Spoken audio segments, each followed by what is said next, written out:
आज हम आपको कबीरदास जी की प्रमुख साखियों के बारे में बताएंगे। विरहनी ऊभी पंथ सिरी पंथी बूझे धाई, एक शब्द कही पीयू का कब्रे मिलेंगे आई। प्रस्तुत साखी कबीरदास जी द्वारा कही गई विरह को अंग से उद्धृत है। इसमें प्रिय मिलन अर्थात परम ब्रह्म की संदेश प्राप्ति के लिए भटकती हुई विरहणी जीवात्मा की व्याकुलता का वर्णन किया गया है। कबीरदास जी कहते हैं कि विरहणी आत्मा रास्ते के छोर पर खड़ी होकर राहगीरों से पूछती रहती है कि प्रियतम परमात्मा के संदेश का एक शब्द बतला दो कि वे कब आकर मुझे साक्षात दर्शन देंगे। अर्थात परमात्मा के दर्शन के लिए आतुर साधक विभिन्न पंथों के अनुयायियों से परमात्मा के दर्शन का उपाय पूछता रहता है। इसमें जीवात्मा अर्थात साधक की परमात्मा से मिलन की आकुलता की सशक्त अभिव्यंजना हुई है। प्रत्येक व्यक्ति से पूछने में विफलता के साथ ही अनेक साधनाओं में भटकने की ओर संकेत किया गया है। अनुप्रास तथा रूपकातिशयोक्ति अलंकार प्रयुक्त हुआ है। यहू तन जालो मसी करो, जू धुआं जाई सरगी, मती व राम दया करे, बरसी बुझावे अग्गी।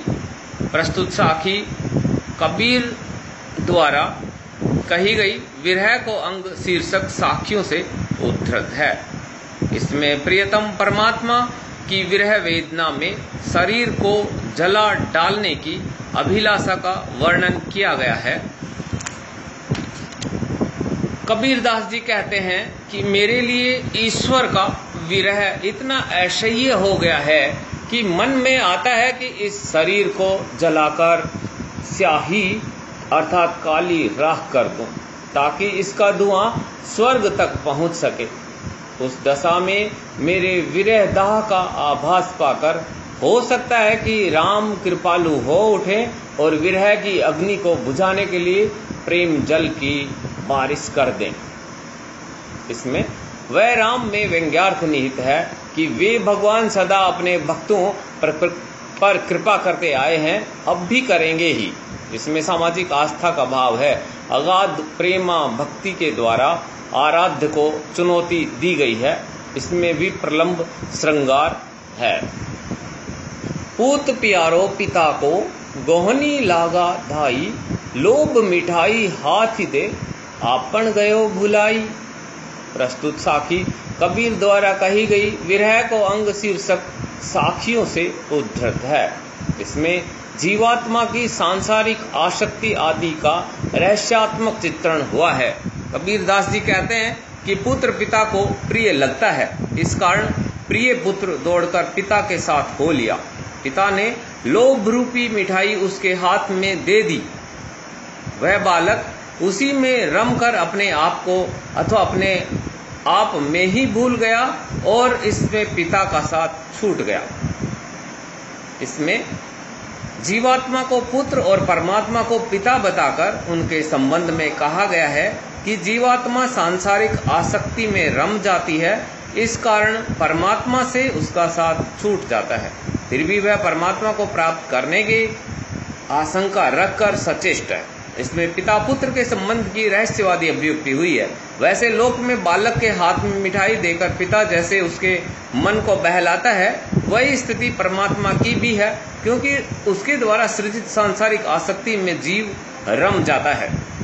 इसमें अन्योक्ति तथा रूपक अलंकार का प्रयोग हुआ है। डारी खांड पटक करी, अंतरी रोष उपाई, रोवत रोवत मिल गया पिता प्यारे जाई। यह साखी कबीर द्वारा रचित विरह को अंग शीर्षक साखियों से अवतरित है। इसमें जीवात्मा परमात्मा का संबंध पिता पुत्र की तरह बताया गया है। कबीरदास जी कहते हैं कि जब पुत्र जीव को पिता परमात्मा से बिछुड़ने का बोध हुआ तो उनके हृदय में गहरा रोष उपजा। उसकी विरह व्यथा रूपी रोषाग्नि झाग गई।